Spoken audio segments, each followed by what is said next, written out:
দুনিয়ার মধ্যে সব থেকে নিকৃষ্ট জায়গা কোন জায়গা বলেন তো? হ্যাঁ, কোন জায়গা? বাজার। সবাই আমরা জানি তো ইনশাআল্লাহ, নিকৃষ্ট বাজার। দুনিয়াতে সব থেকে নিকৃষ্ট জায়গা হচ্ছে কি? বাজার। আর সব থেকে উত্তম জায়গা কোনটা? কোন জায়গা? মসজিদ। এই মসজিদকে কি বলা হয়? দুনিয়ার জান্নাত। দুনিয়ার কি? জান্নাত। যেই জান্নাতের মধ্যে কিন্তু আমরা বেশিক্ষণ থাকতে চাই না। দুনিয়া মধ্যে থাকতে চাই, নামাজটা শেষ হইলে তো কোনো রকম যদি সালাম ফিরানো যায়, মুনাজাত দেওয়ার সময় নাই। সালাম ফিরেলে মুনাজাত দেওয়ার সুযোগ নাই, সময় নাই।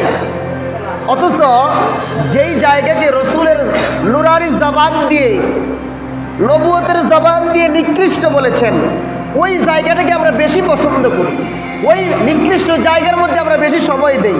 আর যেই জায়গাটা উত্তম, যেই জায়গাটা ভালো, যেখানে বসে থাকলেই আল্লাহ রহমতের ফেরেশতা তার জন্য গুনাহ মাফের মাগফিরাতের দোয়া করে। সুবহানাল্লাহ। মসজিদে বসে থাকলেই আল্লাহ রহমতের ফেরেশতারা বান্দার গুনাহ মাফের জন্য আল্লাহ ফেরেশতারা দোয়া করে।